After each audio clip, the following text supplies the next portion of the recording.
escuchan? A ver si yo los escucho. Hola, profe. Sí, se ¿Cómo andan? escucha. Estamos full con el sol acá. Bien. Habiliten alguna cámara.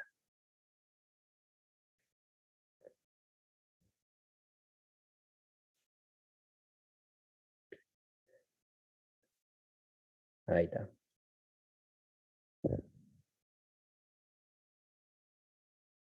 ¿Están vacunados o no se vacunaron todavía? ¿Sí? ¿Sí? Qué bien. Bárbaro.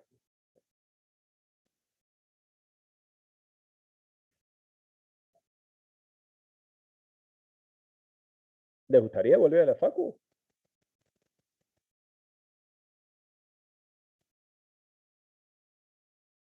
A ustedes ya no les queda nada.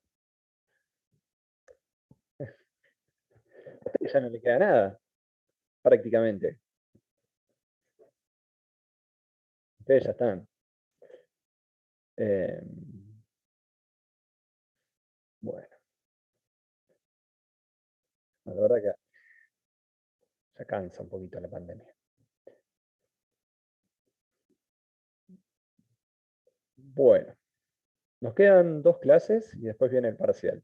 En estas 2 clases vamos a hablar de sistemas de control de emisiones gaseosas. O sea, lo que vamos a ver, lisa y llanamente, son operaciones unitarias aplicadas a retener contaminantes y evitar que los mismos ingresen al ambiente.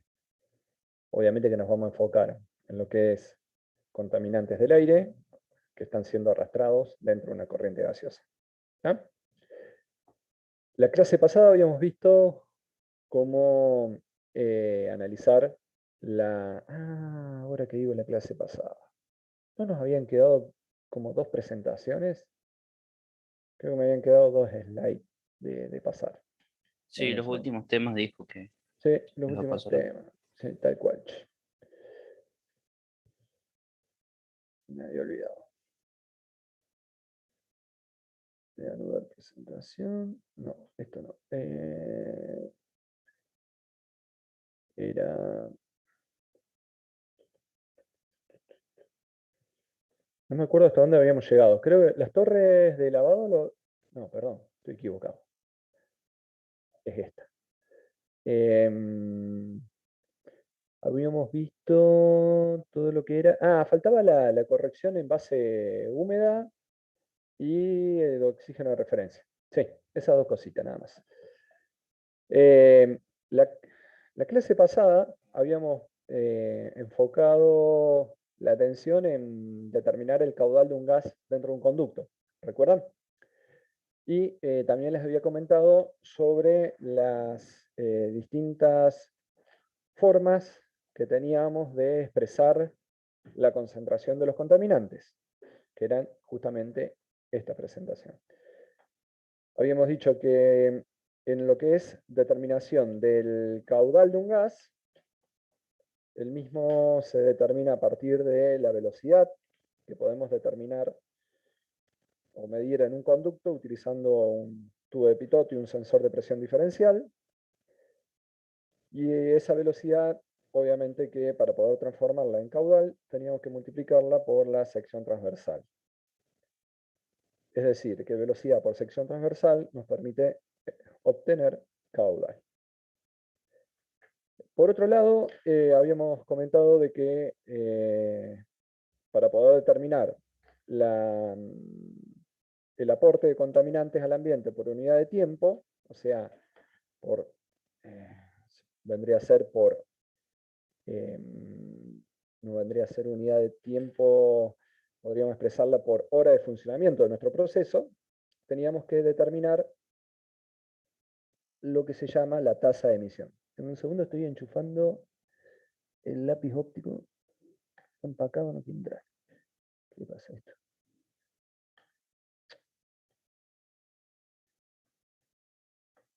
Ahí está. Bien. Y ahora me falta algo para apoyar.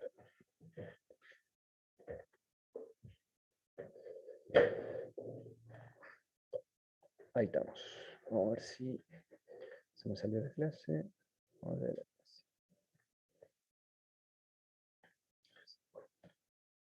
Bien. A ver si lo tomó. Sí, lo tomó. Perfecto.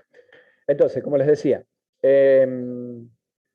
por lo general nosotros lo que hacemos es, a partir de la velocidad determinada con un tubo de Pitot y expresada en metros por segundo, lo que hacemos es multiplicarla por el área de sección transversal de un conducto, que si es cilíndrico, aplicamos la ecuación de pi por diámetro al cuadrado sobre 4. Esto va a estar dado, nos va a permitir obtener los metros cuadrados y con esto obtenemos justamente los metros cúbicos por segundo, que vendría a ser el caudal volumétrico de gas emitido. Por otro lado, tenemos que multiplicarlo por la concentración, que puede tener unidades de masa por unidad de volumen, y justamente de estos dos vamos a obtener los miligramos por segundo de contaminantes que aportamos al ambiente, que esto justamente es lo que se denomina como tasa de emisión o caudal másico de contaminante. Habíamos dicho que las concentraciones de los contaminantes lo podemos expresar en el rango de porcentajes, en el caso de que sean constituyentes mayoritarios, como lo es, por ejemplo, el nitrógeno, el dióxido de carbono, es decir, elementos que están presentes en la corriente en gran proporción, o en partes por millón, en el caso de los gases, por lo general contaminantes gaseosos se utilizan de esta forma. Recordemos algunos contaminantes gaseosos, para refrescar la memoria, que me puedan decir. A ver, monóxido de carbono, todo lo que eran gases de combustión. Monóxido de carbono, Dióxido de azufre. dióxido de azufre, Metano. óxidos de nitrógeno primero, vamos con los gases de combustión, donde X es 1 y 2, lo más común, ¿tá? NOx, donde X es 1 o 2. Dióxido de carbono. Dióxido de carbono y metano, chicos, eso es muy de calentamiento global, pero si vamos a la legislación, ninguno de los dos están legislados. O sea, ustedes no van a tener una tasa de emisión o una concentración máxima a emitir en una chimenea de dióxido de carbono o metano. O sea, no. O sea, ¿sabemos que los dos son gases de efecto invernadero? ¿Aportan al calentamiento global? Sí, lo sabemos. ¿Que tenemos que tratar de disminuir la concentración de emisión de los mismos? Sí, lo sabemos. Pero lo que es dióxido de carbono, en realidad, nosotros, cuanto más completa es la combustión, mayor dióxido de carbono vamos a generar. Por lo tanto, siempre buscamos maximizar la concentración de dióxido de carbono. ¿Ah? Es por eso que no la tenemos legislada. Y al contrario, siempre vamos a buscar emitir lo máximo posible de dióxido de carbono, porque si no emitimos dióxido de carbono, significa que parte del combustible no se ha quemado, no se ha oxidado completamente, y ahí va a aparecer el monóxido de carbono, el hollín y demás. ¿Tá? Por lo tanto, estos dos, desde el punto de vista de la legislación y de una primera gestión de emisiones gaseosas, de una gestión básica, no los vamos a considerar como contaminantes. Sí sabemos que tienen un impacto global y en todo caso lo que vamos a hacer es, una vez que tenemos todo ordenadito, ver si podemos disminuir la cantidad de dióxido de carbono que consume la planta por unidad de tonelada de producto, haciendo un reemplazo de energía por una energía alternativa, lo que sea. ¿Tá? Pero en una primera gestión, o sea, la parte básica de la gestión de emisiones gaseosas, no los vamos a considerar como contaminantes. Dicho eso, vamos a seguir con otro contaminante que les dije que es muy, muy común, que es el material particulado. Material particulado, muchas veces lo van a encontrar con las siglas TSP, vendría a ser partículas suspendidas totales, en inglés. ¿Ah? Y a partir de acá, esto vendría a ser los básicos. A partir de acá van a empezar a aparecer contaminantes que van a ser propios de nuestro proceso. Por ejemplo, si estamos trabajando con solventes, van a aparecer los compuestos orgánicos volátiles. Estamos trabajando con algún ácido y puede ser que aparezca el ácido con el que estemos trabajando. ¿Estamos? Pero o sea, estos son básicos. Y a partir de acá empezamos con los específicos. ¿Estamos? Ahora bien, todo lo que es gases, por lo general, se expresan en ppm. Mientras que el material particulado total, lo vamos a tachar de acá, porque en realidad, por lo general, el material particulado total, o TSP, se expresa en masa por unidad de volumen. ¿Estamos? ¿Quedó claro esto? Ahora bien, ya sabemos que siempre estamos hablando cuando hablamos de caudal volumétrico, estamos hablando de metros cúbicos por segundo, y cuando hablamos de concentración, estamos hablando de masa por unidad de volumen. Y acá entra en juego esto de la conversión en base seca y de utilizar un porcentaje de oxígeno de referencia como guía. ¿Y por qué? ¿A qué se debe? En nuestro país, lamentablemente, nuestra legislación de aire es muy débil. ¿tá? Lo que es emisiones gaseosas es una legislación que realmente le falta trabajar, es muy, muy, muy precaria. En otros lugares, donde ya se ha avanzado en la legislación de emisiones gaseosas, estoy hablando del volcamiento de contaminantes a la atmósfera, no de los contaminantes en el aire en sí, sino del volcamiento de contaminantes en la atmósfera. Entonces, en otros lugares ya han avanzado tratando de evitar que las empresas empleen la dilución como un mecanismo o como una herramienta para incumplir la ley. ¿tá? Si nosotros, fíjense, al fin y al cabo, tenemos que la regulación en nuestro país, en lo que es emisiones, está dada en concentración. Con lo cual, si yo aumento el volumen del gas portador y mantengo constante la cantidad de contaminante, ¿qué va a pasar con la concentración? La concentración va a disminuir. Y eso puede hacer que algunas veces se utilice esta herramienta para cumplir con la legislación. ¿tá? Un tema es si esta dilución viene por una cuestión de proceso. Estamos mezclando varias corrientes que queremos tratar en un mismo equipo y bueno, eso trae que el volumen aumente y entonces la concentración finalmente disminuye un poco. Pero otra cosa muy distinta es que directamente tomen un conducto, una chimenea. ¿tá?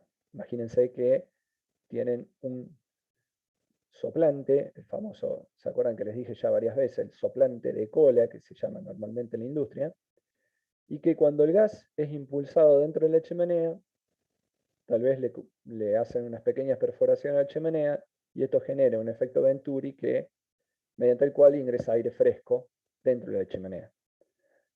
Como acá la masa de contaminante se mantiene constante en todo el proceso, después del soplante, sin embargo, acá el volumen 2 aumenta con respecto al volumen 1, acá lo que vamos a tener entonces es que la concentración va a disminuir por este efecto. Esto es claramente una dilución. ¿ah? Esto no está permitido, pero no está éticamente permitido, porque legalmente no hay nada. ¿Se entiende? ¿Estamos de acuerdo? Espero que nunca lo hagan, pero si se encuentran con que alguien lo hace, realmente la legislación no castiga estos casos, no los contempla. ¿Cómo podemos hacer para diluir de una manera un poco más disimulada, no con inyección de aire fresco? Es también inyectar dentro de la línea vapor de agua. Ustedes saben que el agua en estado de vapor ocupa mucho más volumen que el agua líquida, por lo tanto, en algunas condiciones, si el gas viene, imagínense, si tiene una chimenea cuyo gas está a 300 grados, si ustedes aquí adentro colocan un inyector de agua, el agua se va a vaporizar y 1 litro de agua va a pasar a ocupar una gran cantidad de volumen y de esa forma también estarían diluyendo, ¿tá? Porque están aumentando el volumen de gas que se está emitiendo. ¿Me siguen hasta ahí? ¿Sí? En algunos casos, estos sistemas de inyección de agua pueden parecer como que son de sistemas de tratamiento de gases también, porque en algunos casos establecen de que inyectar agua puede llegar a reducir las emisiones de óxido de nitrógeno. En las centrales térmicas se usa mucho eso. O que, qué sé yo, lo ponemos para tratar partículas, pero al fin y al cabo lo que estamos haciendo realmente es diluir. ¿Tá? Para evitar esto, nuestras concentraciones deberían estar expresadas en base seca. ¿Qué implica esto? Que independiente del contenido de humedad, la concentración del contaminante que uno mide debería ser llevada a una condición de referencia. Así como hablábamos de la temperatura y la presión, la clase pasada, ¿se acuerdan cuando lo llevamos a condiciones normales de temperatura y presión? Que lo hicimos al final de la clase. Acá lo que estamos haciendo es llevarlo a una condición directamente de gas seco. Y para eso, obviamente, usamos la concentración de contaminante que hemos medido en la chimenea, que tiene humedad, y tenemos que también tener la lectura de la humedad en ese conducto. Y de esta forma lo transformamos en base seca. La otra, en realidad yo esto siempre lo que les digo es, si van a llevar a cabo un registro de emisiones gaseosas y quieren evaluar cómo se está comportando el proceso para notar si hay cambios de funcionamiento y demás, siempre es conveniente tener el registro del contaminante en base seca, porque si no lo hacemos en base seca, como la humedad puede variar por X condiciones, las ambientales, por ejemplo, vamos a estar tal vez sacando conclusiones erróneas, porque las variaciones que estamos notando no están asociadas a las condiciones de proceso, sino que están asociadas a esas variaciones externas que afectan la humedad. ¿Está? Es una buena manera entonces de llevarlo, así como les comentaba, de que es interesante expresarlo en condiciones de temperatura y presiones normales o estándares, también es conveniente expresarlo en condiciones secas. Cuando se lo utiliza en condiciones secas, puede que en la unidad aparezca la letra D de dry, o directamente, bueno, se aclara entre paréntesis que es en base seca. La legislación en sí debería contemplar esto.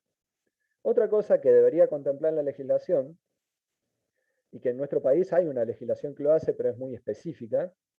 En nuestro país el mercado de generación de energía eléctrica es un mercado extremadamente competitivo y altamente regulado. No sé si escucharon algunas veces que a las centrales térmicas ellos no eligen con qué combustible operar, sino que hay una autoridad que les exige que en un determinado periodo de tiempo funcionen con un combustible. Por ejemplo, es muy común que en invierno les prohíban usar gas, siendo que el gas es mucho más económico que otros combustibles. Entonces, dentro de ese mercado que es altamente competitivo, pero también altamente regulado, ellos sí tienen los contaminantes referenciados a estas condiciones que estamos viendo, a expresarlos en condiciones normales de temperatura y presión, y también les exigen que referencien las emisiones a un porcentaje de oxígeno de referencia.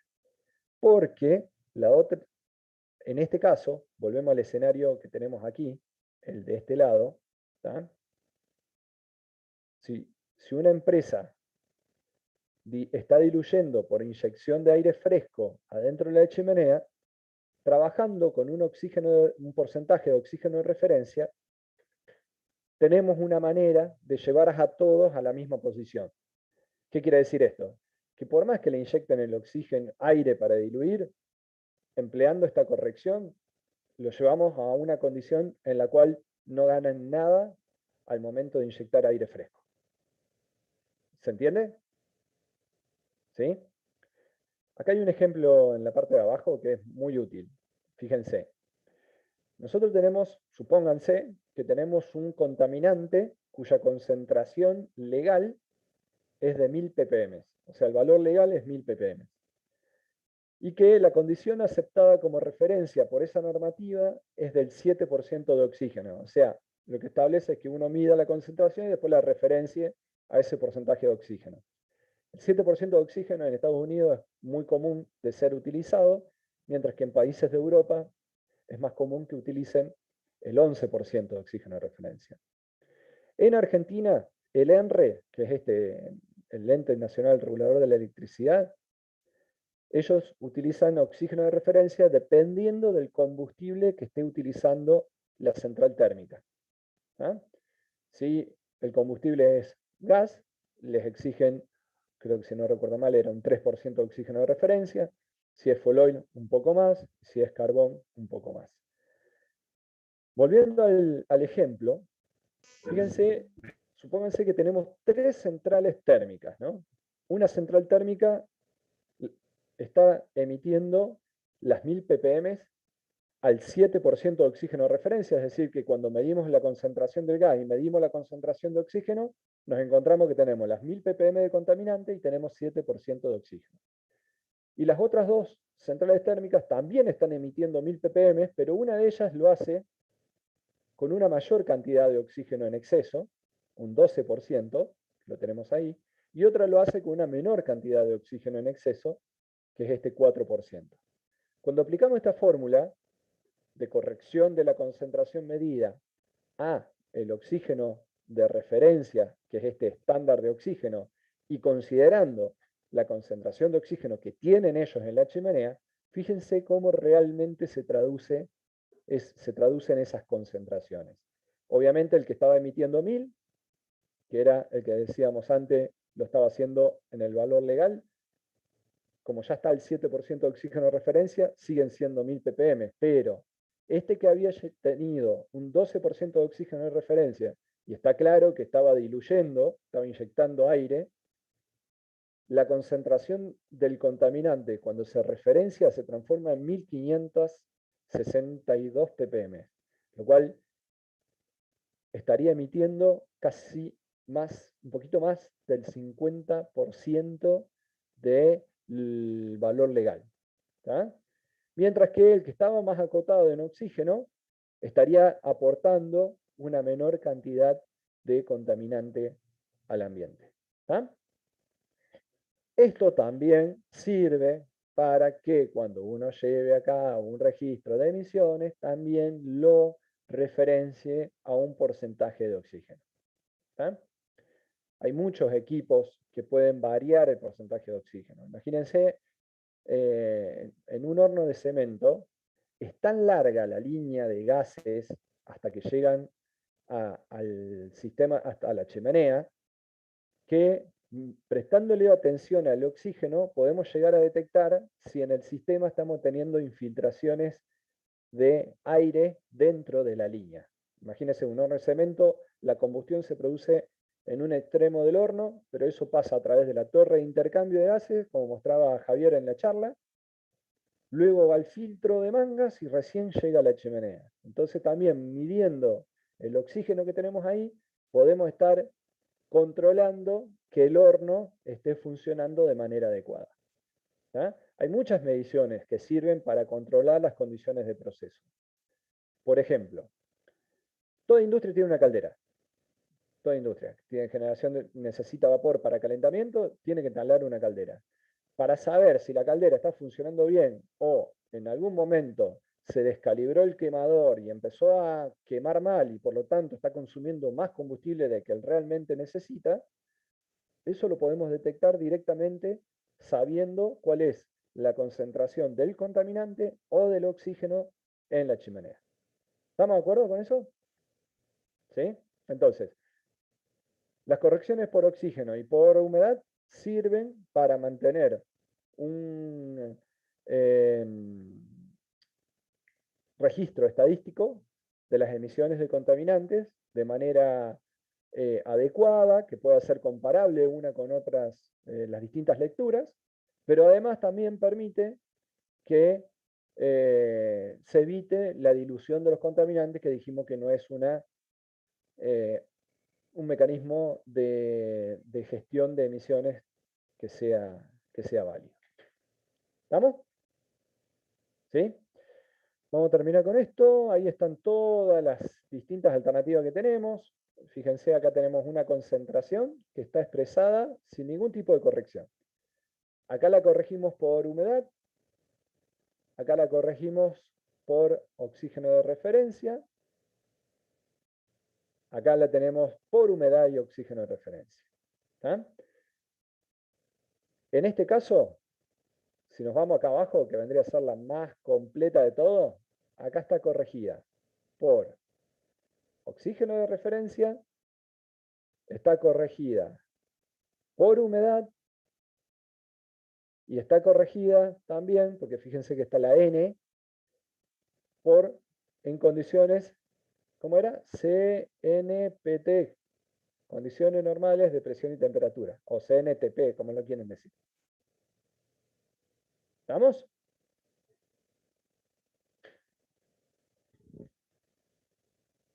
Bien. ¿Puedo cambiar de clase? ¿Sí? Bien.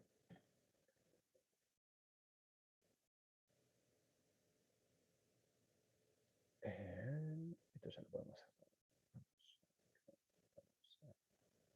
Acá.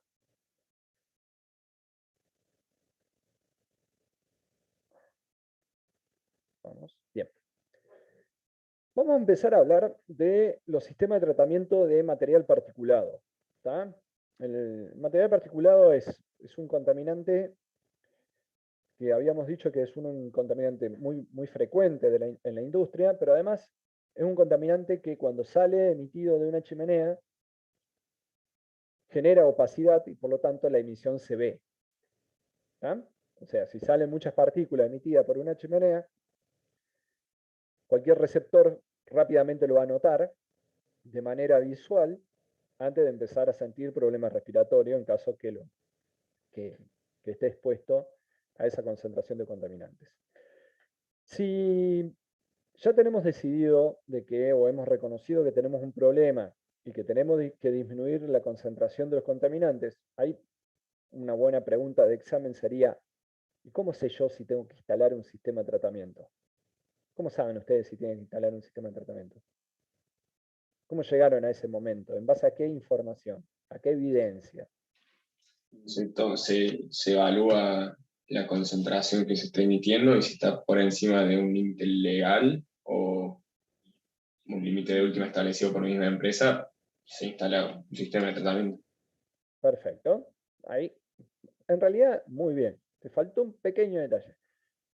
Y si no podemos reducir la emisión en la fuente, o sea, si hemos medido, lo comparamos con un estándar legal del lugar donde estamos establecidos, o el estándar ambiental de las empresas. Por ejemplo, muchas multinacionales tienen estándares mucho más exigentes que la mayoría de los estándares regulatorios. Y a su vez, si ya hemos evaluado la posibilidad de evitar que el contaminante se genere, no nos queda otra más que encarar la instalación de un sistema de control. ¿Estamos de acuerdo con eso? Es una buena pregunta de examen. En el caso de las partículas, obviamente que tenemos que tener presente qué concentración de partículas tenemos. Y la primera pregunta que nos va a hacer el fabricante o el proveedor de este tipo de sistemas es qué eficiencia de recolección necesitan. O sea, él les va a preguntar cuál es el caudal volumétrico del gas a tratar. Les va a preguntar cuál es la concentración, que eso es lo que hemos estado hablando hasta recién. La próxima pregunta nos va a decir es, ok, ¿y qué eficiencia querés que logre, eficiencia de retención, querés que logre el sistema de tratamiento? Cuando hablamos de eficiencia de retención, no es más que, estamos hablando de, a ver si lo puedo escribir acá abajo, la concentración de ingreso menos la concentración de salida sobre la concentración de ingreso. ¿Está? Pongamos un valor. El material particulado en chimenea, si no recuerdo mal, es 250 miligramos el valor legal. Por lo tanto, Supónganse que está ingresando 1000 miligramos por metro cúbico. ¿Cuál va a ser la concentración de salida? Si el valor legal es 250. Ese menor a 250. No le vamos a pedir 249, porque apenas el equipo no funcione de la manera que el proveedor lo estableció inicialmente, supónganse que lo queremos especificar en 100 miligramos por metro cúbico. Esto nos da que el equipo va a tener que tener, sería 900 dividido 1000, nos va a dar 0,9, que si lo pasamos a porcentaje va a ser un 90% de eficiencia de retención. ¿Estamos de acuerdo con eso? ¿Sí? Ese dato ya le sirve al proveedor o a ustedes, en el caso que estén trabajando en una empresa de ingeniería, como ya para discernir entre varios de los sistemas. ¿Por qué? Porque hay muchos sistemas que no logran 90% de eficiencia. Ya si estamos hablando de 90% de eficiencia, estamos hablando de un sistema de alta eficiencia. Por lo tanto, ya las opciones se acotan a 2 o 3 equipos. ¿Estamos? A partir de ahí, para saber si nos conviene aplicar distintas alternativas, siempre lo que conviene hacer es analizar, por un lado, el parámetro más importante que debemos tener presente en base a las partículas que están siendo movilizadas por ese gas, que es la distribución de tamaño. ¿Ah? Ustedes qué se imaginan, si tenemos partículas grandes y partículas pequeñas, ¿cuál de las dos va a ser más fácil de retener? Las grandes. ¿Ah? O sea, por todo lo que ven en la carrera, ya sabemos que las partículas más grandes son más fáciles de retener. Entonces, la distribución de tamaño de partículas, o sea, si nosotros al fabricante le decimos que tenemos 1000 miligramos por metro cúbico, la segunda pregunta, o lo segundo que va a intentar hacer el fabricante, es saber cómo se distribuyen esos 1000 miligramos. Cuando hablamos de distribución de material particulado, recuerden que habíamos dicho que había un material particulado que era ultra fino, que era el PM2,5,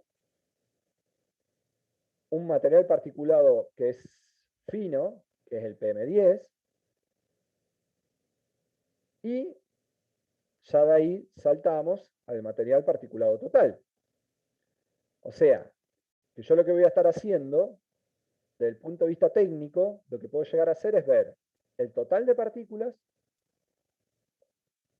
de ese total, qué cantidad son menores a 10 micrómetros, y también de ese total, qué cantidad son menores a 2,5 micrómetros. ¿Está? Cuanto más fino el material particulado, más difícil es de retener, por lo tanto, cuanto mayor distribución tengamos hacia el lado de las partículas ultrafinas, los sistemas van a tener que ser de alta eficiencia. ¿Ok? Traducido a la práctica, se hacen más caros, son sistemas más onerosos. Por otro lado, también importan otras características de las partículas. Por ejemplo, ¿qué pasa si el material particulado es pegajoso? Presten atención a esto. Nosotros lo que vamos a hacer siempre es, o háganse esta imagen, tenemos un gas que viene arrastrando partículas. Lo que vamos a querer hacer es quitarle las partículas al gas y que el gas salga a la atmósfera sin esas partículas. Ahora, si le hemos quitado las partículas, seguramente vamos a utilizar algún sistema en el cual la partícula choque contra ese sistema y quede retenida en ese sistema. Si la partícula es pegajosa, ¿qué va a pasar al momento de impactar con alguna pared física o un elemento sólido? Va a quedar adherida y obviamente eso nos va a condicionar después en el mecanismo de limpieza. Pues nosotros al equipo de sistema de control de efluentes, lo que vamos a estar diciendo es que, si lo vemos como una caja negra, va a estar constantemente ingresando 1000, constantemente saliendo 100, si hacemos caso al ejemplo anterior. ¿Y dónde quedaron las 900 que mencionamos? Obviamente que adentro del equipo se va a producir una acumulación. Esa acumulación no puede ser por un tiempo indeterminado, sino que cada cierto tiempo vamos a tener que idearnos para llevar a cabo la famosa purga. ¿Se acuerdan las purgas de los equipos? ¿Eh? O sea, tenemos que sacar los contenidos de adentro, porque si no va a llegar un momento que eso no va a tener no va a tener más capacidad de retención. Por otro lado, también hay que prestarle atención a las condiciones del gas portador. ¿Sí? Por ejemplo, Agustín, te escuché hablar. ¿Está por ahí? Sí, sí, ¿Dónde sí. fueron hoy? Colson. ¿Qué sistema de tratamiento tenía instalado? Eh, Un no sé electrofiltro, te si. ayuda un Un poquito. electrofiltro. Sí. No estaba pensando en los filtros de manga, pero hoy fuimos un electrofiltro. Hoy tuvieron un electrofiltro. Sí. ¿Por qué habrá habido un electrofiltro ahí y no un filtro de manga como por lo general encontrás en el resto de las operaciones unitarias? Justamente la respuesta está en la temperatura del gas. ¿Por qué? Porque justamente lo que estaban midiendo ellos era un sistema que trataba de retener partículas provenientes del enfriamiento del clinker. O sea, el clinker sale incandescente. ¿Vieron la lava? ¿Está? ¿De un volcán? Bueno, algo así, bien incandescente, así sale del horno. Cuando sale del horno, esas pelotitas que habíamos visto del clinker, a ver, dame un segundo, debo tener acá.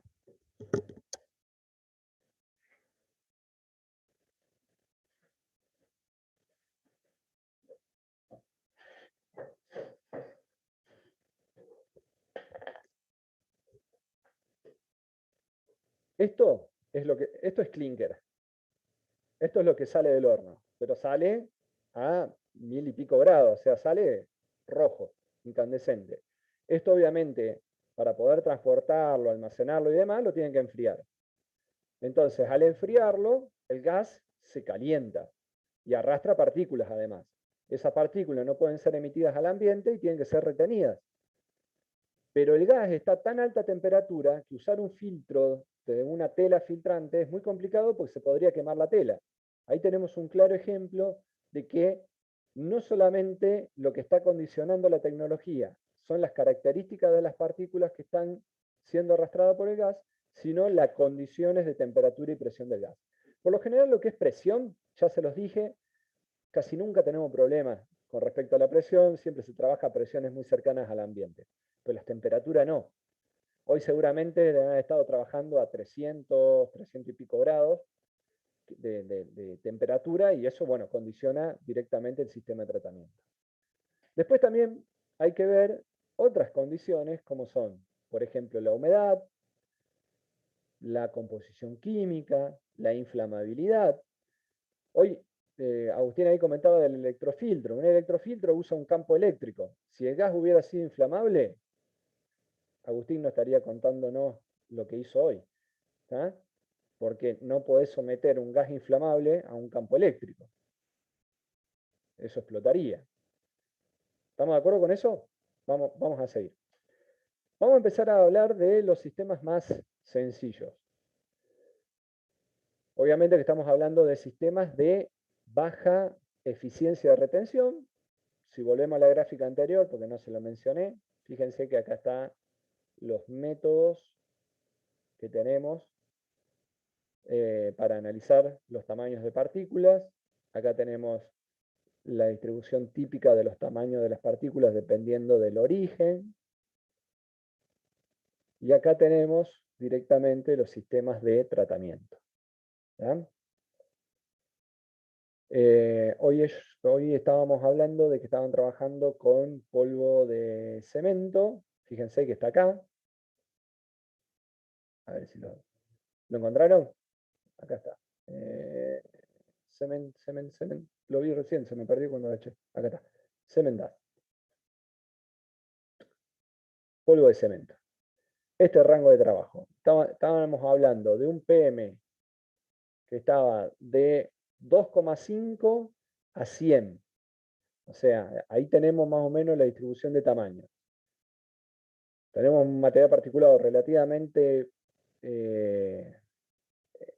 podríamos decir, fino, pero no tan fino, no ultra fino. Por lo general, cuando se habla de partículas, hay siempre una clasificación gruesa que está dada en 1 micrómetro, acá, en donde se habla de polvos para un lado, humos para el otro. ¿Tá? Siempre retener el material particulado proveniente en forma de humo es muchísimo más difícil que el que está en forma de polvo. Si esta es la distribución de tamaño, con esta gráfica directamente ya vemos qué sistemas de tratamiento podemos utilizar, acá abajo, y vemos que hay una gran cantidad de equipos que trabajan en ese rango, precipitados electrostáticos, por ejemplo, que lo estaban justamente, era el que mencionábamos recién.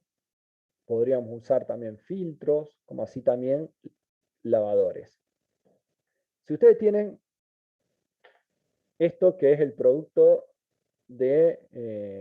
final y quieren retener las partículas, ¿usarían un sistema de lavado de gases?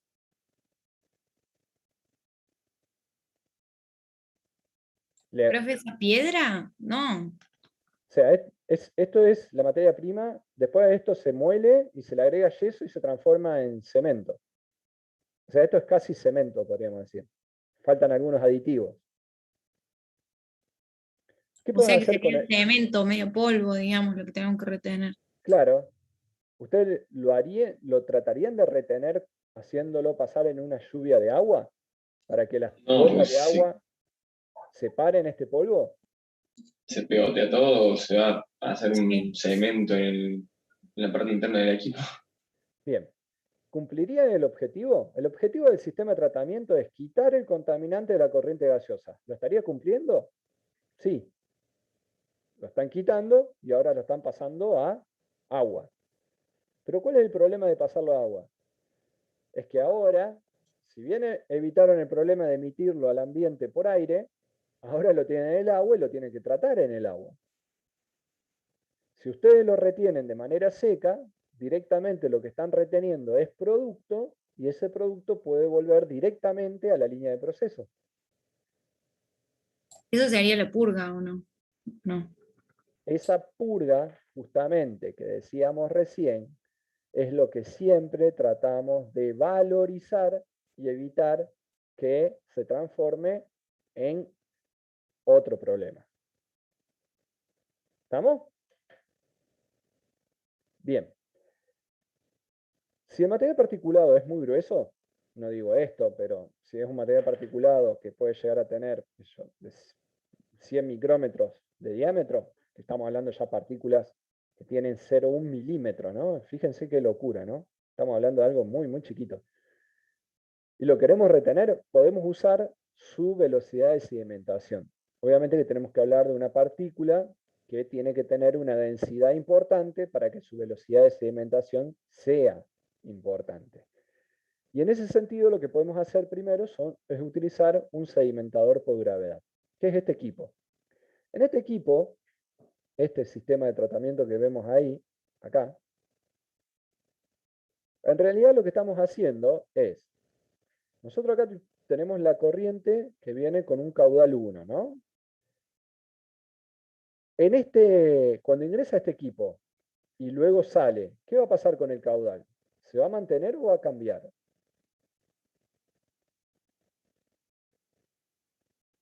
Va a cambiar ¿Cómo, porque profe, va a de tener vuelta? menos velocidad, profe. ¿Cómo? De a uno. Va a cambiar porque va a tener menos velocidad. Usted ha dicho que era velocidad por área el caudal. Exacto, pero en realidad el caudal, ¿quién lo define? El caudal lo define el soplante. Volumen. O sea que el caudal 1 que tenemos ahí va a ser igual que el caudal 1 que tenemos acá y va a ser igual que el caudal 1 que tenemos acá adentro. ¿Qué va a cambiar entre la posición 1, la posición 2 y la posición 3? Si bien dijimos que los caudales eran iguales. El másico, profe.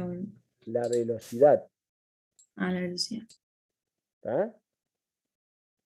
¿Por qué cambia la velocidad? Porque entre B1 y B2, ¿cuál de las dos va a ser mayor? B1. ¿B1 va a ser mayor?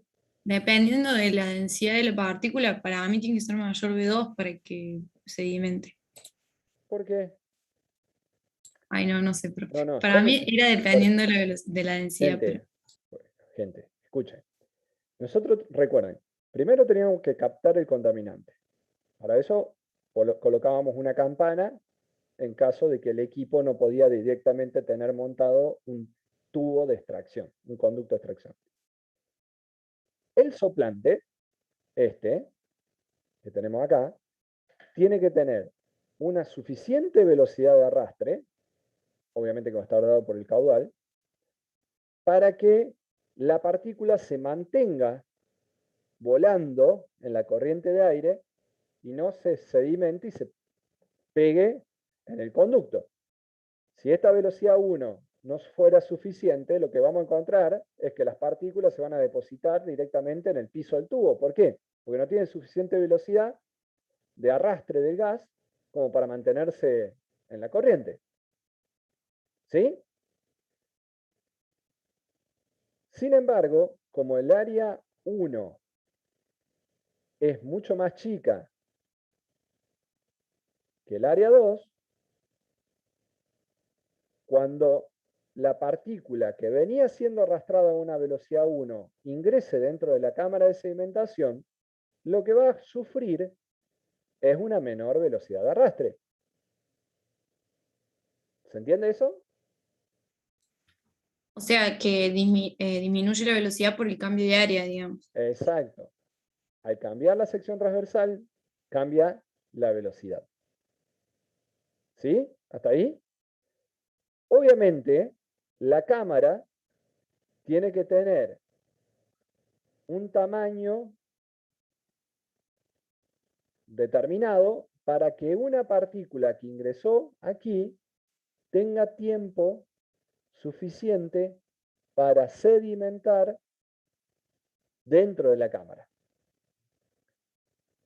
Y para ello, obviamente, esa velocidad de sedimentación es una función de la densidad de la partícula.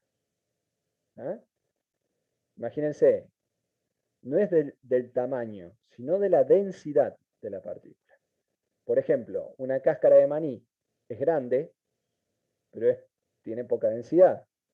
Por lo tanto, la velocidad de sedimentación de una cáscara de maní seguramente no va a ser importante. Ahora, si la partícula que viene volando es una partícula de acero, porque estamos en un horno de fundición, la partícula, por más que sea pequeña, seguramente va a tener una velocidad de sedimentación importante. ¿Ustedes vieron sedimentación en Operación Unitaria 1? ¿Se acuerdan? Sí, profe, veíamos el cálculo del área del sedimentador.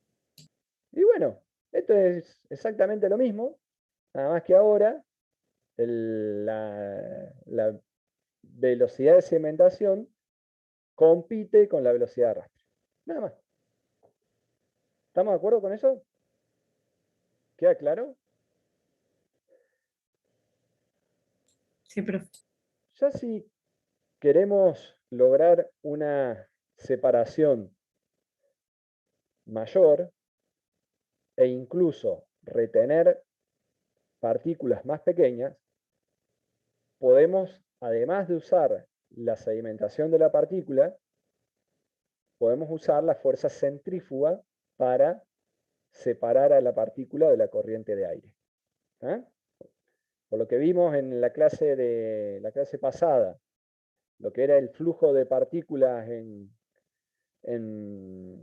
una chimenea. ¿Se acuerdan que habíamos dicho de que si tenemos un flujo desarrollado, cada partícula va a ser transportada en una línea de flujo, pero si encontramos un obstáculo en esa línea de flujo, el gas tiende a rodearlo, a ese obstáculo, y la partícula no. ¿Por qué? Porque tiene cantidad de movimiento, tiene masa que le genera cantidad de movimiento. Eso mismo lo podemos aplicar acá. Lo que podemos hacer es obligar a que la corriente de aire ingrese al ciclón de manera tangencial. Es por eso que siempre la boca del ciclón se coloca al costado y no al medio del equipo, porque lo que se busca justamente es que el flujo ingrese tangencialmente dentro del cuerpo del ciclón para que comience a girar dentro del ciclón. Cuando la corriente de gas comienza a girar dentro del ciclón, las partículas no resisten esos cambios de direcciones y en el caso, a ver, denme un segundo.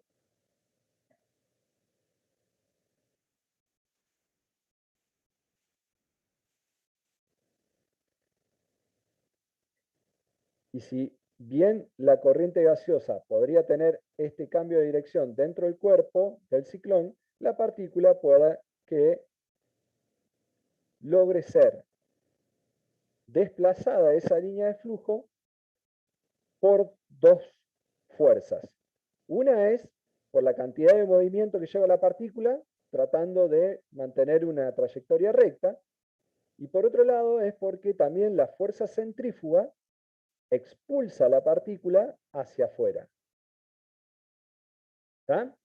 Cuando la fuerza centrífuga expulsa la partícula hacia afuera, la partícula se va a encontrar con la pared del ciclón, es decir, que esa partícula va a chocar con la pared del ciclón, y cuando la partícula choca contra la pared del ciclón, pierde la cantidad de movimiento, y de esa manera cae. ¿Se entendió eso? ¿Sí? Cuanto más vueltas de la corriente gaseosa adentro del cuerpo del ciclón, mayor probabilidad de separar partículas tenemos. ¿Se entiende eso? ¿Sí? Es por eso de que si yo les digo, ¿qué conviene? Un ciclón que tenga un diámetro grande o un ciclón que tenga un diámetro más pequeño, ¿cuál de los dos va a ser más eficiente? Diámetro El pequeño. diámetro más pequeño. Exacto. El diámetro más pequeño porque por unidad de tiempo va a girar más veces. ¿Estamos de acuerdo con eso? Bien. Ahora, tenemos que tener presente que constantemente está entrando gas por la boca del ciclón, o sea, por la boca de entrada, que es esta sección que estoy marcando acá. Por lo tanto, el gas cuando ingresa es obligado a girar de manera descendente, porque hay un volumen de gas que lo está empujando siempre hacia abajo. ¿Estamos de acuerdo con eso? O sea, el gas cuando ingresa empieza a descender justamente por ese tema. Sin embargo, el ciclón tiene una característica de diseño, que es esta posición cónica que vemos acá abajo, que hace que esa revolución que está llevando a cabo el gas adentro del cuerpo, llegado un momento, cambia de dirección y comienza a ascender. ¿Qué quiere decir con esto? Que nosotros vamos a tener una corriente de gas que va a tener un flujo ciclónico por fuera y por la parte central también vamos a tener una corriente de gas que viene ascendiendo, haciendo pequeños giros. ¿Me siguen hasta ahí? ¿Sí? Sin embargo, si esa corriente de gas que está ascendiendo no se la protege, cuando esa corriente de gas esté llegando a la parte alta del ciclón, que es cuando el gas que está entrando lo hace con mayor cantidad de energía, esa corriente de gas que está ascendiendo por el medio podría volver a ser reencauzada hacia el ciclón externo. Y es por eso de que el ciclón tiene este accesorio central que recibe el nombre de buscador de vórtex. Justamente es un tubo que ingresa una buena parte dentro del cuerpo del ciclón para garantizar que el flujo ascendente que tenemos en la parte central logre escapar del ciclón sin ser reencauzado por el gas que está girando por fuera. ¿Se entendió eso? ¿Sí?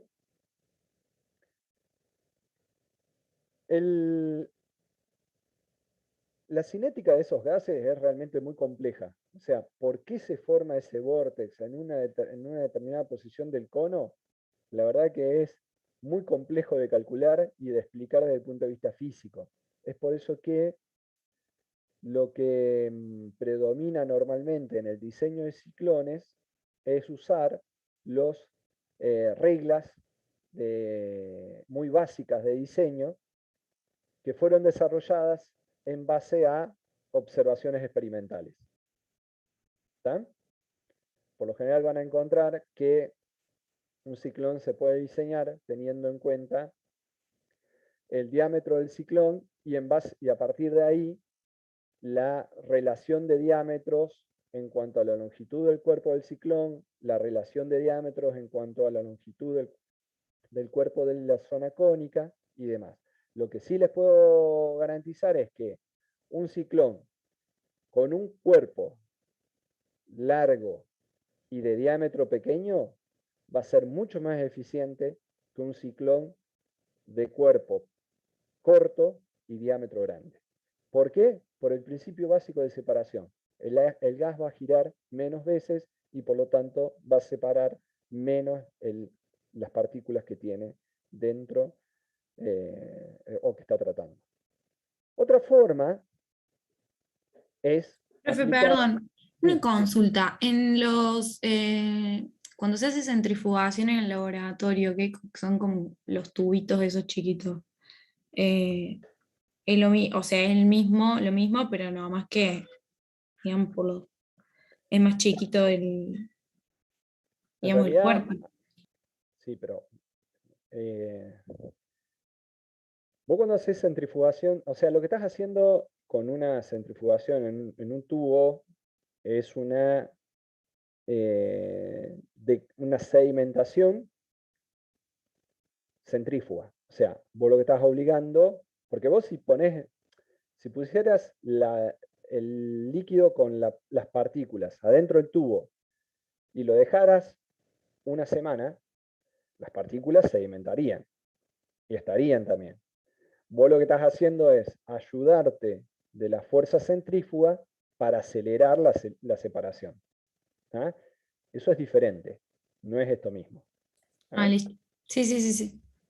Es, por ejemplo, en integración 2 ustedes habían visto, o sea, yo les había mostrado la separación de la grasa de la leche empleando un sedimentador centrífugo. ¿Se acuerdan? Que era esa centrífuga que tenía todos discos, en donde ingresaba el líquido por arriba, todo eso giraba, todos esos discos giraban, y eso hacía que las partículas sólidas o las grasas de la leche se desplacen hacia los costados, haciendo que el líquido vuelva a ascender, subiendo por los orificios que tenían los discos y salían también por arriba. Bueno, esto vendría a ser más parecido a eso que a un tubo de centrífugo. ¿Está? Bien. Otra forma de retener las partículas es haciéndolas impactar no contra las paredes de un equipo, sino contra una gota. ¿Ah? Para aumentar la probabilidad de impacto de la partícula con la gota, obviamente que nos conviene tener dentro del equipo, para un determinado volumen de líquido, la mayor cantidad posible de gotas. ¿Estamos de acuerdo? ¿Sí? Para generar la mayor cantidad posible de gotas de un determinado volumen, lo que estamos diciendo es que necesitamos generar gotas pequeñas. De esa forma vamos a tener más gotas por unidad de volumen. ¿Se entiende eso? ¿Sí? Es ahí donde está la clave de los sistemas de lavado de gases que retienen partículas. Y obviamente, para poder generar gotas pequeñas, se necesita contar con un sistema de aspersión que tenga un diseño adecuado. ¿Ah? Es por eso que las toberas de los sistemas spray, ya sea el spray secador o los spray para retener partículas, piezas que tienen que estar diseñadas de manera adecuada para lograr cumplir con los objetivos, porque justamente el pico del spray es el que define, junto con la presión o el caudal de líquido que estemos inyectando, el tamaño de la gota que se va a generar. Por otro lado, también, obviamente que impacta o influye, mejor dicho, tanto la velocidad de la partícula a través del equipo como la velocidad de la gota a través del equipo. Cuanto más lenta sea estas velocidades, es muy probable que aumentemos la probabilidad de impacto. De los sistemas de lavados, el más eficiente de todos es justamente el Venturi. En el Venturi logramos justamente las tres cosas que tenemos acá.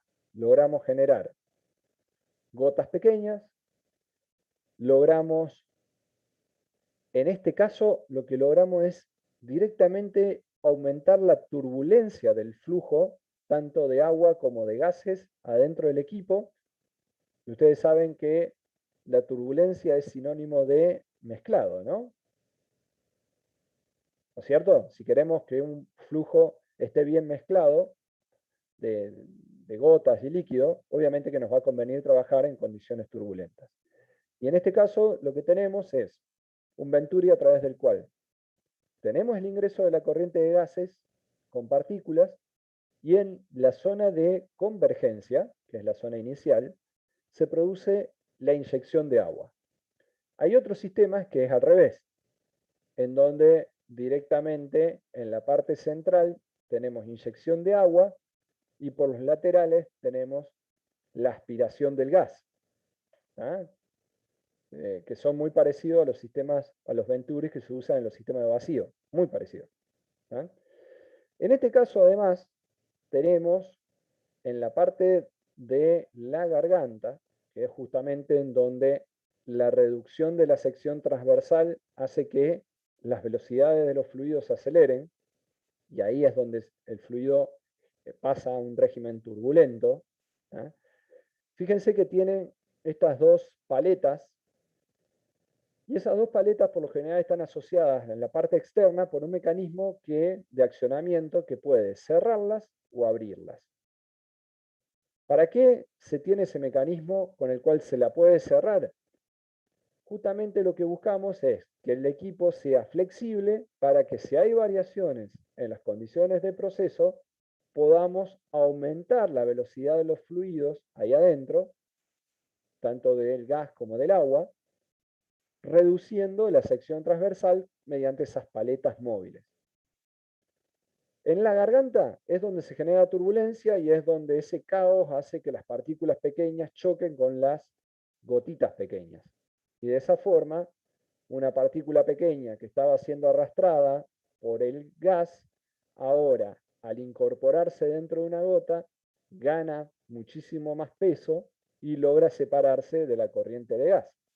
Es por eso que también, después de la garganta, necesitamos volver a desacelerar al gas para que la gota que ahora retiene la partícula en la parte interna la separe o se quite de la corriente de aire. ¿Me siguen hasta ahí? ¿Sí? Este sistema, le digo, es el de los más eficientes, pero también requiere que se inyecten altos caudales de agua. O sea, la eficiencia va de la mano del caudal de agua. Cuanto más caudal le estemos inyectando al sistema, mayor eficiencia vamos a lograr. Pero eso también se traduce en costos de energía eléctrica en el accionamiento de las bombas que tienen que bombear el agua. Un sistema bastante más simple es directamente una torre del tipo impactador. Esto es muy parecido a las torres de destilación que veían ustedes, donde tenemos la corriente de líquido que ingresa por la parte superior y una corriente de gas que viene cargada de partículas que ingresa por la parte inferior. Luego se encuentra con platos, esos platos están perforados, tenemos el plato, el downcomer o bajante, o sea, es todo igual que una torre, muy parecida a la torre de destilación, Y obviamente lo que buscamos acá es obligar a que la corriente de gas cargada de partículas atraviese un cierto nivel de líquido contenido en cada uno de los platos para retener a las partículas. Otra opción es directamente, en lugar de tener platos, contar con rociadores, como les mencionaba antes, e incluso podemos encontrar que por debajo de los rociadores podemos tener un relleno semejante al de las torres de relleno que vieron también en Operación Unitarias 2, en donde el relleno ahí también lo que hace es obligar a que las partículas impacten contra el relleno y la corriente líquida no solamente va a retener partículas por el impacto de las gotitas en la zona superior con las partículas, sino que también luego el agua que cae sobre el relleno puede lavar el relleno que retuvo físicamente a las partículas. Pero siempre que tengamos un sistema de lavado, tenemos que pensar que necesitamos contar con todo un sistema de tratamiento de efluentes líquidos. Obviamente que esta desventaja del sistema de lavado frente a los sistemas de retención seca se puede compensar en algunas ocasiones.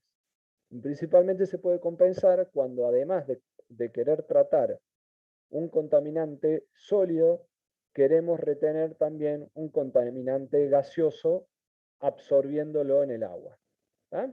Imagínense, si además de tener emisión de partículas, tenemos también emisión de ácido clorhídrico, directamente podemos usar un sistema de lavado de gases con el cual el agua retire las partículas por impacto, pero también si a esa agua le incorporamos un álcali, un hidróxido de sodio, por ejemplo, vamos a lograr que el ácido clorhídrico que viene siendo arrastrado por la corriente gaseosa, obviamente en estado de vapor, cuando entre en contacto con la solución líquida alcalina, reaccione, se neutralice y evitemos de esa forma evitar que se emitan partículas y se emita el ácido a la atmósfera. Obviamente que en ese caso no solamente vamos a tener que acoplar un sedimentador, como vemos acá, un clarificador, para separar el barro del agua, para poder volver a recircular el agua, porque si no sería un costo de un consumo de agua muy alto, ¿tá? Eso ambientalmente no es para nada amigable. Y en este tanque de recirculación previo que vemos acá, que podría ser tranquilamente el propio clarificador, en el caso de que estemos absorbiendo un ácido, un gas ácido, obviamente que tenemos que mantener el control del pH de la solución para que la solución pueda absorber o reaccionar con el gas ácido. Es decir, que por ejemplo, ponemos una solución diluida de ácido de hidróxido de sodio, se nos va el pH a 9, 10, y luego, obviamente que la solución alcalina, cuando empiezan a reaccionar con los gases ácidos, van a comenzar a neutralizarse. Por lo tanto, si no controlamos el pH, se nos puede agotar la cantidad de hidróxido de sodio disponible para reaccionar con el ácido clorhídrico. Y es por eso que, analizando solamente el pH, podemos tomar la decisión de si es necesario ir incorporándole el álcali dentro de este tanque de recirculación. ¿Está? Es una manera muy sencilla de mantener el control. ¿Estamos? ¿Sí? Bien. Si lo queremos retener de manera eficiente y seca, o sea, sin mezclarlo con agua, que eso después nos genera un problema extra de tratamiento de efluentes líquidos, podemos usar básicamente dos sistemas. Uno es el precipitador electrostático y el otro es el filtro de manga. En lo que respecta a los precipitadores electrostáticos, los equipos en la parte interna se caracterizan por contener placas metálicas. ¿Por qué tienen que ser metálicas? Porque tienen que ser conductoras de la energía, de la energía, las cuales van a estar conectadas a tierra. Y entre placa y placa se colocan de manera vertical, como vemos ahí, electrodos de manera cilíndrica o directamente en forma de alambre. ¿Tá? Es decir, que estos electrodos pueden llegar a ser esos electrodos que vemos ahí adentro, ahí voy a poner puntero láser, esos electrodos que vemos ahí verticales pueden ser, por ejemplo, 3 hilos de alambre de púa trenzados. ¿Saben lo que es el alambre de púa? ¿Sí? Sí. O puede ser una barra metálica vertical. En el caso de ser hilos de alambre, hay que garantizar que el electrodo se mantenga en la parte central de las dos placas. A ver si tengo una foto. Acá vemos el electrodo y las dos placas. ¿eh? Tenemos que garantizar que se mantenga tenso entre las dos placas porque a través del electrodo se va a hacer circular una gran cantidad de energía. ¿tá? O sea, un alto voltaje de energía. Esa gran cantidad de energía se logra a partir de transformadores rectificadores que se colocan en la parte alta del equipo. Es decir, que ahí se toma corriente, por ejemplo, a 220 y se le eleva el voltaje. O a 380, porque esto es industria. Y se le eleva el voltaje. ¿Para qué se eleva el voltaje? Para que por ese hilo de alambre circule tanta energía que permita que los electrones del aire que están alrededor del hilo de alambre se ionicen y generen lo que se llama la corona. El efecto corona es muy semejante al que ustedes ven. ¿Vieron alguna vez soldar con soldadura eléctrica? ¿Con electrodo? ¿Sí? ¿O nunca vieron? ¿Sí? Cuando ustedes apoyan el electrodo sobre la superficie, a través del electrodo pasa una gran cantidad de energía.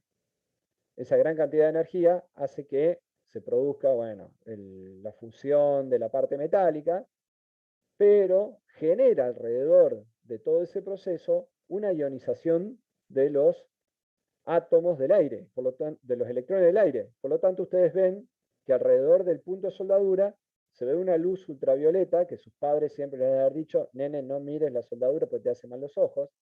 Justamente es por el espectro de longitud de onda que tiene. ¿O no, Federico? ¿No te decían así? Ponete la máscara o no mires Yo me quemé por eso. Siempre hay. Por eso me río. Bien. Ok. Y justamente lo que vamos a tener en este equipo es un efecto semejante. Es decir, que nosotros vamos a tener, si tuviéramos la posibilidad de ver un electrodo de arriba, lo que veríamos es el hilo de alambre por el cual está circulando una gran cantidad de energía y alrededor del mismo se estaría generando una nube de electrones. ¿tá? Que esa nube de electrones es lo que se denomina como corona. ¿tá? Ahora, esa nube de electrones, si esto lo vemos desde arriba, estaría alrededor del electrodo, el cual se encuentra entre las dos placas. Y si prestamos atención acá, la corriente de gas atraviesa de manera perpendicular a las placas, con lo cual el flujo de gas sería así, como lo estoy indicando con la flecha. ¿ah? Pasa a través de las dos placas. Las partículas que vienen siendo transportadas, ahora esto que está dibujado como pelotitas, son partículas. Las partículas que atraviesen esa nube de electrones, ¿qué van a hacer? Se van a cargar. O sea, que esta que atraviese esa nube de electrones se va a cargar y al cargarse negativamente, en lugar de seguir con su movimiento recto hacia adelante, de avance, ahora se va a desviar hacia la placa que tiene carga inversa, o sea, carga invertida. ¿Se entiende esto? Nosotros tenemos una partícula que cuando ingresa, al atravesar la nube de electrones, se carga negativamente y al cargarse negativamente se desplaza por efecto del campo eléctrico hacia la placa que tiene carga opuesta. ¿Estamos de acuerdo con eso? Cuando la partícula va hacia la placa y choca contra la placa, pierde todo el movimiento y queda adherida contra la placa. Acá hay que tener cuidado, porque si sobre la placa se empiezan a acumular partículas y no las quitamos, va a llegar un momento en que esto se transforma en una capa aislante. ¿Sí? Cuando sucede eso, el campo eléctrico que tenemos dentro del equipo se rompe y todo lo que está entrando sale como si no tuviera ningún tipo de tratamiento. ¿Se entiende? ¿Sí? Ahora bien, las partículas, dependiendo del material que dio origen a esa partícula, va a tener una mayor conductividad eléctrica, ¿no? O menor. ¿Cómo podemos hacer para mejorar la conductividad de la partícula? ¿Qué podríamos hacerle a la partícula? ¿Qué se les ocurre?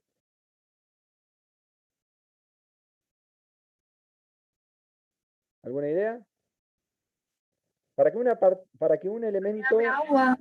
Exacto. ¿Quién fue la que tiró la idea? ¿Luciana?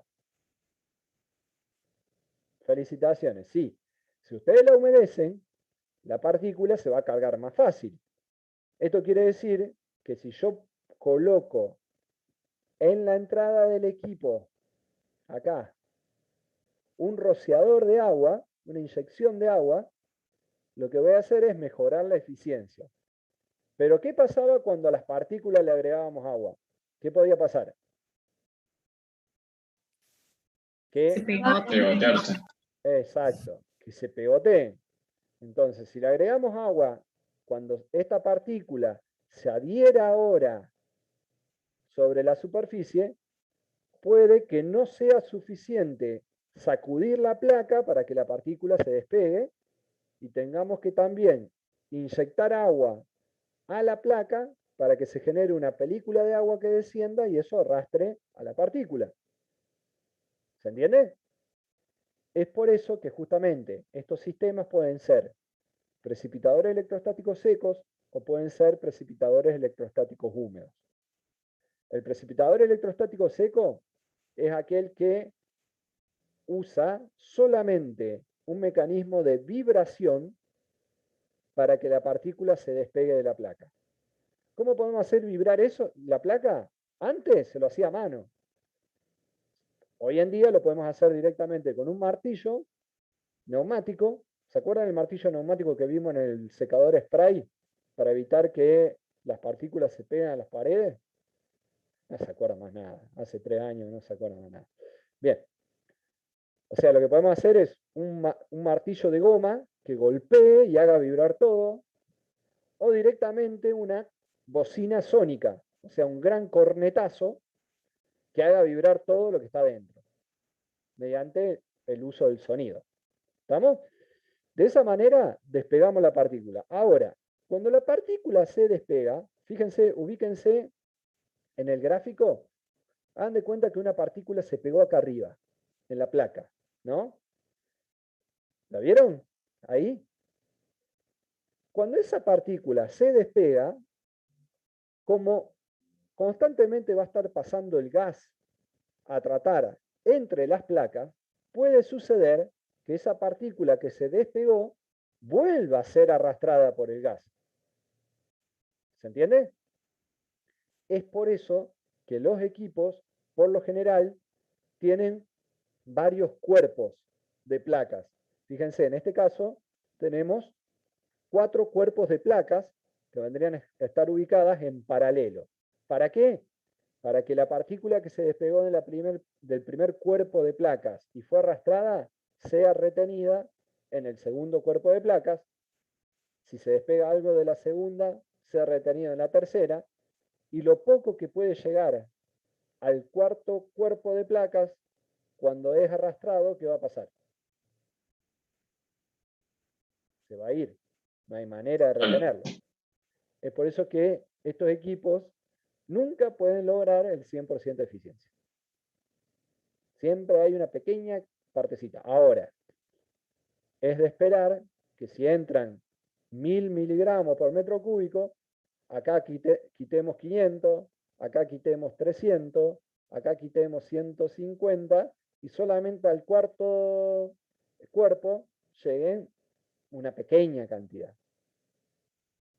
Para que lo poco que se resuspenda sea justamente eso, poco. ¿Estamos? ¿Estamos hasta ahí? Bien. Sí, profe. ¿Preguntas? Profe, ¿puede haber alguna otra forma de cargarla estáticamente a la partícula aparte del agua? O... La mejor forma es con ácido sulfúrico diluido. ay, o sea, también algo líquido, digamos. Sí. No, no frotarlo. No. No.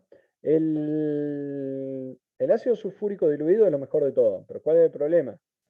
Que transformás el gas en corrosivo y obviamente aumentás la corrosión del equipo.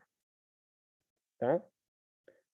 Por lo general, si al equipo lo vas a usar seco, o sea, vas a separar las partículas de la placa por vibración, estás bastante acotado al uso de algún líquido o solución líquida para aumentar la conductividad o disminuir la resistividad, como lo quieras ver. Es lo mismo, la resistividad es la inversa a la conductividad. ¿Estamos? Gracias, profe. De nada. El último de los sistemas, que lo dejamos para lo último porque es el más usado y el más eficiente en la mayoría de los casos, es el mecanismo de filtración. ¿Está? En el caso de los filtros, nosotros lo que vamos a hacer es intentar retener las partículas que vienen siendo arrastradas por la corriente gaseosa aplicando todas las fuerzas posibles. Obviamente uno va a ser la impactación inercial, que no es más que una partícula va a encontrar, al encontrar un elemento sólido que es la fibra, impacta contra la fibra. Recuerden que cuando hablamos de un filtro, en realidad lo que tenemos, a ver, no tengo la gráfica, no. Cuando hablamos de un filtro, en realidad lo que tenemos son fibras que están entrelazadas, ¿no? O sea, a ver, algo, ¿cómo sería? A ver, así. ¿Ah? O sea, tenemos fibras que están entrelazadas. Ese hueco que ustedes están viendo ahí, entre las fibras, que vendría a ser este hueco que tenemos, este espacio que tenemos acá, ¿qué opinan ustedes? ¿Va a ser el tamaño de partícula más pequeño que va a poder retener? O sea, la partícula, si es más pequeña, como esa que acabo de dibujar, es muy probable que atraviese ese espacio, ¿no? Lo que tenemos que tener presente es que seguramente va a haber partículas que van a impactar, otras partículas que van a ser interceptadas, otras partículas muy pequeñas que pueden tener un movimiento browniano de difusión, ¿tá?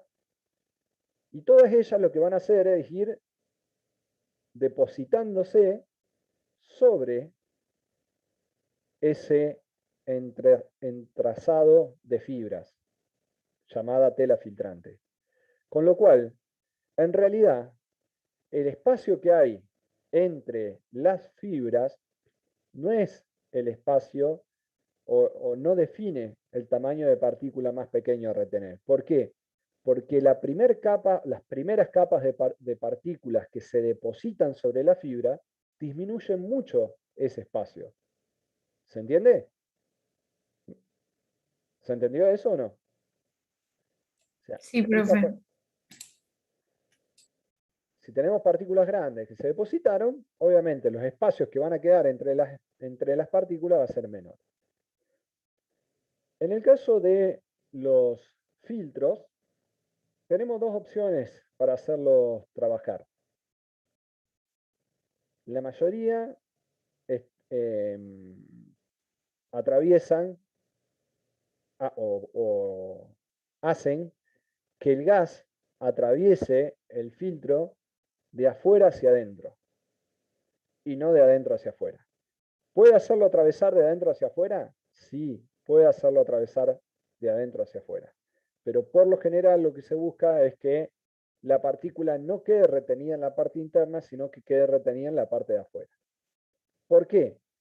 Porque es más fácil para sacarla de la superficie del filtro. El filtro más utilizado es este que vemos acá. En este filtro lo que tenemos es una manga, se le dice manga porque parece una manga de ropa, ¿tá? Una manga filtrante que se la sujeta en la parte superior, o sea, está sujeta en esta placa metálica que tenemos acá arriba, y que cuelga de esa placa. El gas, a tratar, ingresa por la parte de abajo. Siempre hay que garantizar que el gas que va a ingresar a un filtro ingrese por la parte inferior y se distribuya uniformemente por todo el filtro para evitar el desgaste excesivo de una cierta cantidad de mangas. Imagínense, si el gas entrara en esa posición, directamente el gas a tratar chocaría con la primera línea de mangas y las partículas, obviamente por abrasión, principalmente desgastarían a las mangas y las romperían mucho más rápido que el resto. ¿Tá? Es por eso que es conveniente que el gas a tratar ingrese por la parte inferior, y se distribuya en toda la parte baja. Luego el gas atraviesa a la tela filtrante de afuera hacia adentro y escapa por la parte alta. Esto quiere decir entonces que yo voy a tener una manga que va a estar suspendida en la parte alta y que el gas a tratar la atraviesa de afuera hacia adentro. Obviamente, cuando la atraviesa, hace que las partículas queden retenidas en la parte externa. Ahora, ¿por qué la manga mantiene su forma y no se estrangula, por decirlo de una manera, por el paso del gas? Porque por dentro de la manga se colocan un sistema de canastos de alambre que justamente obligan a que la manga mantenga su forma. ¿Se entiende eso? ¿Sí? Ahora bien, el gas ingresa, se retienen las partículas por la parte externa de la manga, el gas sale por la parte alta del equipo, sale por ahí, y obviamente sale ya filtrado. ¿Qué hacemos con las partículas que quedaron retenidas por fuera de la manga? ¿Qué podemos hacer? ¿Podríamos hacerlo vibrar a esto? Sería muy difícil, ¿no? Es por eso de que Sí. en la parte alta lo que tenemos es que sobre cada manga vamos a ver que hay un inyector de aire a presión. Que acá lo tenemos dibujado con esta línea amarilla que ven acá. ¿Ven? Que en la parte central de cada manga tenemos justo un inyector de aire a presión. ¿Para qué? Para que cada un cierto tiempo, que va a depender de la cantidad de partículas que trae la corriente gaseosa, o sea, la concentración de las partículas, y alguna otra característica de la partícula, se le inyecte un pulso de aire a presión en sentido descendente y que obviamente va a atravesar ahora a la manga de adentro hacia afuera. Es decir, que ahí, a través del inyector de aire a presión, inyectamos un pulso de aire a presión. Cuando se inyecta ese pulso, el aire a presión atraviesa la manga y la manga, obviamente, siente como si la estuvieran soplando, obviamente se va a expandir hacia afuera. Esa expansión hace que la torta de partículas que quedó pegada sobre la manga se rompa y las partículas caigan. ¿Está? Ahora, ¿qué pasa si yo tomara mi pullover y le empezaría a hacer este movimiento a cada rato? Voy a terminar con mi pullover estirado, ¿no es cierto? Entonces, ese espacio que teníamos antes entre las fibras que habíamos dibujado, si yo lo someto a cortos periodos de limpieza, o sea, a inyección de aire cada corto periodo de tiempo, obviamente que eso se va a deformar y es probable que empiece a aumentar el espacio que hay entre las fibras, porque se estiró la tela filtrante. Y obviamente eso reduce la eficiencia de retención de las mangas. Es por ello de que muchas veces, cuando la concentración de partículas que queremos tratar es alta, y eso haría que el equipo se vea sometido a periodos de limpieza cada vez más cortos, lo que se suele hacer es tratar de quitar una pequeña proporción de esas partículas usando, por ejemplo, un ciclón previo al tratamiento con el filtro. De esa manera, aumentamos la vida útil de las mangas y justamente las mangas son las que definen en gran proporción el costo del equipo. ¿Estamos de acuerdo con esto? ¿Sí? ¿Quedó claro? Sí, profe. Bien. ¿Qué tiene de bueno esto? Es que la limpieza de las mangas con el chorro de aire pulsante se realiza mientras el equipo funciona. Con lo cual, no es necesario, como había en el pasado, sistemas que tenían que estar separados por compartimentos, en donde un compartimento era sometido a limpieza y el resto del equipo seguía funcionando. Y esto obligaba a que los equipos sean mucho más grandes porque había que sobredimensionarlos, ya que una porción de las mangas no iba a estar funcionando por un determinado momento. ¿Se entiende ese concepto, no? De esa forma, los de chorro pulsante son equipos que van a ser más pequeños, si bien tienen el costo del aire a presión, tienen la ventaja de que requieren menos mangas. ¿Estamos?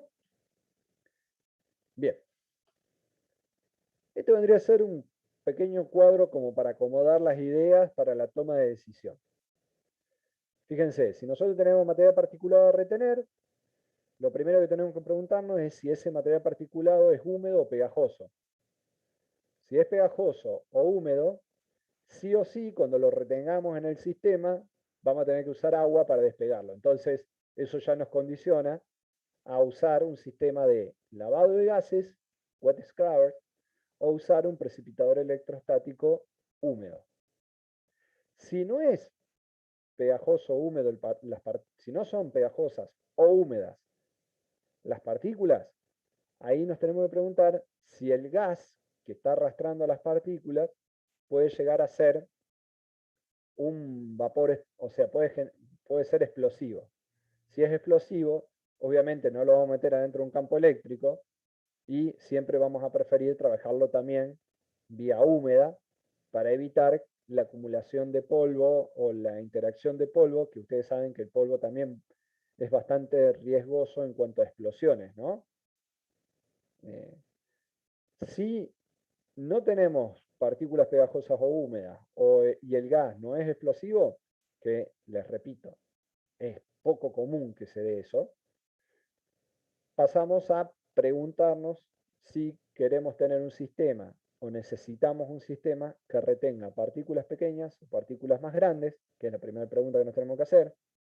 Si son partículas grandes, podemos usar un sedimentador o un ciclón. Si son partículas pequeñas, seguramente vamos a tener que ayudarnos mediante un precipitador electrostático o un filtro de mangas. ¿Está? Y lo otro también es la eficiencia. Obviamente que si el equipo tiene capacidad para retener partículas pequeñas, obviamente estamos en presencia de un equipo de alta eficiencia. Pero el equipo de alta eficiencia, obviamente, es un sistema más costoso, y lo que podemos hacer por lo general es abaratar costos instalando un sistema de pretratamiento previo que requiere prácticamente muy bajo mantenimiento. Fíjense, un ciclón, ¿no?, que tenemos acá. Esto no tiene partes móviles, ninguna. El diseño es muy sencillo, lo van a poder hacer ustedes con uso de bibliografía. Si quieren, ¿recuerdan el Perry, por ejemplo, del manual del ingeniero químico? Ahí van a conseguir bibliografía para diseñar esto.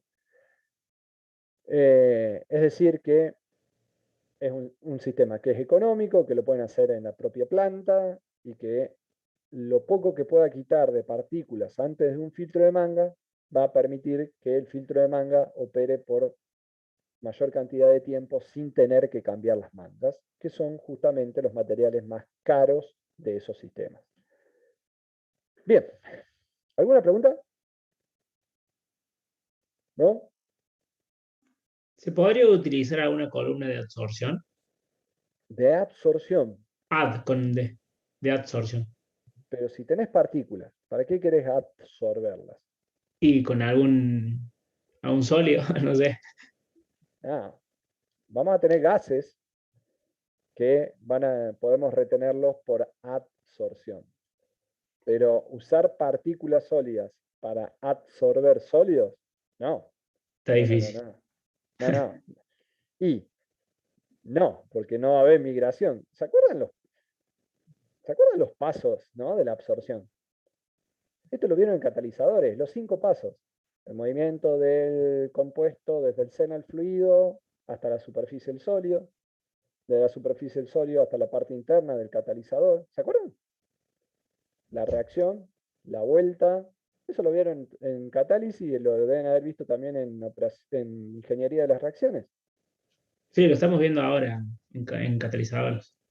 ¿Están viendo catalizadores? Bueno, eso implica que el contaminante tiene que tener la posibilidad de moverse en el fluido. Si es un contaminante sólido, ¿cómo va a migrar? Claro, es cierto. ¿Ah? No vamos a decir que es la preguntonta, pero se acerca bastante. ¿Estamos? No se preocupen por preguntar. Chicos, hacemos un recreito de 15 minutos, ¿le parece? Y seguimos. Ahora vamos a ver contaminante gaseoso y ahí sí vamos a aplicar justamente la absorción. ¿Está? Bueno, A las 8 arrancamos de nuevo. bueno, profe. Bueno, Vamos. Chau.